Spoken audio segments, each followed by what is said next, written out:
Alright, let's talk about Week 2 GM, Lake of Shadows.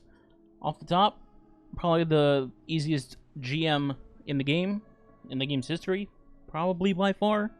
But just because it's the easiest GM out of all of them, does not mean you should just slack and think you're going to just cruise through it. You know, obviously if you're like a speedrunning team, this guy's not even for you. So, this is just for the, the average team, maybe LFG team, things like that. And right away, I'm just going to say, you shouldn't use swords. If you're learning the Nightfall, if you're, inexperienced, if you're just doing a pickup group, don't use swords. Swords can be used in this Nightfall, but that's not like for, I'm just gonna, do this with 2 random strangers and sword through everything. No, don't do that.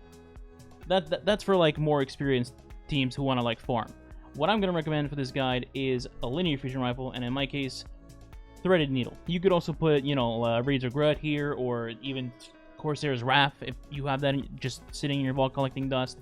And then for me personally, I ran Anger Scepter to freeze large chunks of enemies, as you'll see in the Nightfall, such as that part where there's like 4 captains and 800 goblins making them immune. That's a good spot. There's also Scions multiplying. You can freeze all of them in 1 kill. That's really helpful. So the gun works very well in this strike, and I personally would recommend one user having it on just to clear ads safely, you know what I mean? And then for my third weapon, I had a bow, personally, for overload. Very obvious. It was solar because there's a bunch of solar captains in the strike. That was my loadout. My teammates, on the other hand, had 1 sniper and Vex, which I believe was Clyde. And then also he had linear fusion on. And then we had a div with a bow and also linear fusion. Now, obviously, if you don't have a div or such and such, you can work around that. Some people don't have Vex either. You could replace those, like again, with a solar bow, maybe an arc bow, because there's a couple of arc guys at the beginning. Things like that. Nothing too crazy. You could run Arbalist, maybe, if you don't have Scepter or you don't have the Catalyst. So basically just catering around bows and linear fusions is basically what I'm getting at. Then, me personally, I had Aeons on to feed them ammo, and then we had our Warlock also had Aeons to give me ammo back, to kind of keep giving the linear fusion ammo. And then for mods, nothing special. Protective Light, Taking Charge, High Energy Fire, Particle Deconstruction, obviously. You could also have maybe Withering Heat, depending what, class you're using. Thermoclastic Strike is another one. If you're somebody that goes for the sword build, then Passive Guard is definitely a nice mod to use as well. And then that's pretty much it as far as mods go. Generically, I would probably suggest Solar Resist and Concussive for the strike, because Knights breathe fire, which is solar, and then there's, again, a bunch of goblins that shoot you. That's generally it. Snipers are snipers. If they hit you, you're dead anyway, but the Vandal snipers in this strike, again, are solar. So I think solar is probably your best bet to put on overall. So for the beginning of the strike, off the top, there's 2 arc phalanxes, which your div person or just an arc person takes care of to break their shields.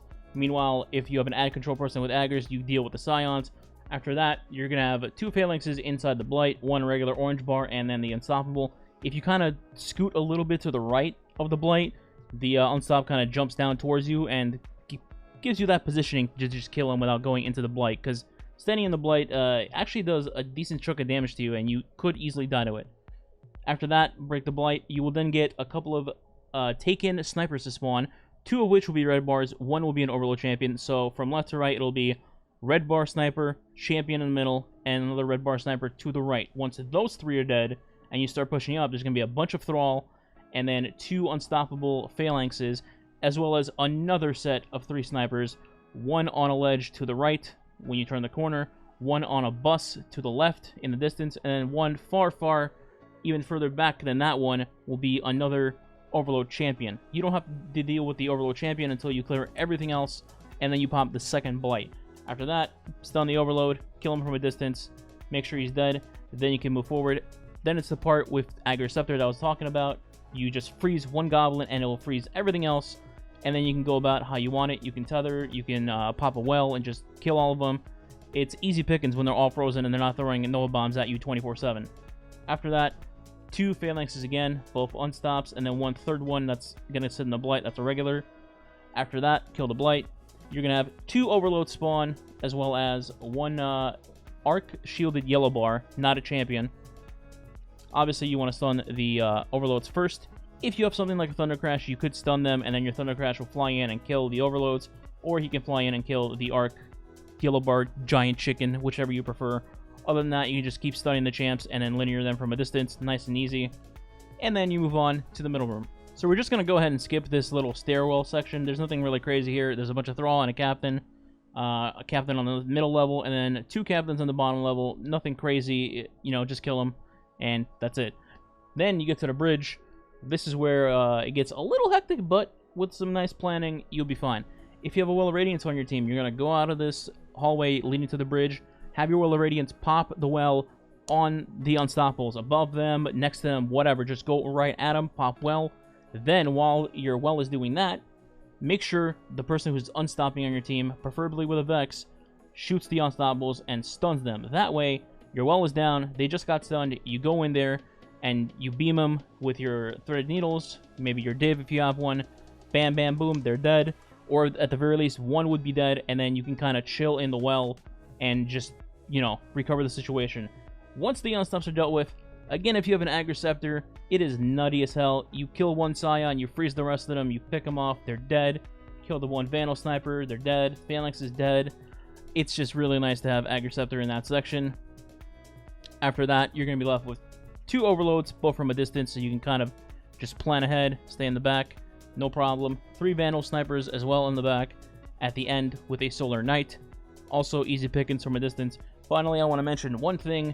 There is a Overload and a Phalanx on the left side of the bridge when you get towards the end, which you can't see from visible view until you push very far deep.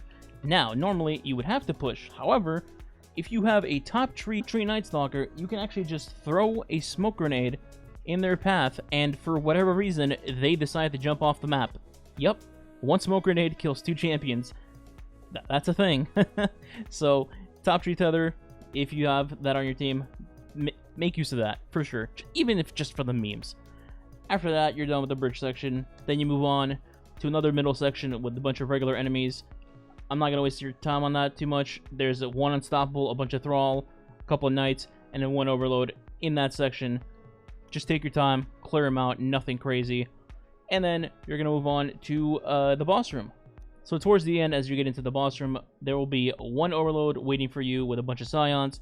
Take them out. Then in the final stairway, there will be 2 Overloads remaining for you to kill. Wait till you see the first one in your line of sights by the stairwell.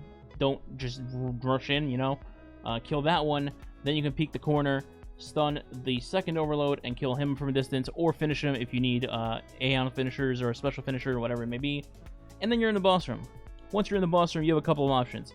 If you have well, you just stick well, and then burn the boss to death. That's it. Second option is do the same thing, but you can bring an insurance policy such as a Thunder Crash. So you could have 2 threaded needle shooting and then a div, or 3 threaded needle shooting, and then a Thunder Crash will, you know, try to kill him when he's like 1/3 of health remaining. Nothing crazy again. Like I mentioned, this is the easiest GM in the game to date. As long as you play patient, know your positioning, have nice ad clear, preferably with aggers, just my opinion, you will be just fine. And since this week is Palindrome, I'm sure a lot of people will be looking for that. Coupled with being the fastest GM in the game, you know, for golf balls and stuff, it's going to be a good week. So hopefully this brief explanation helped you guys. Hopefully the footage on screen helped you guys with anything you may have been struggling with. And that's it.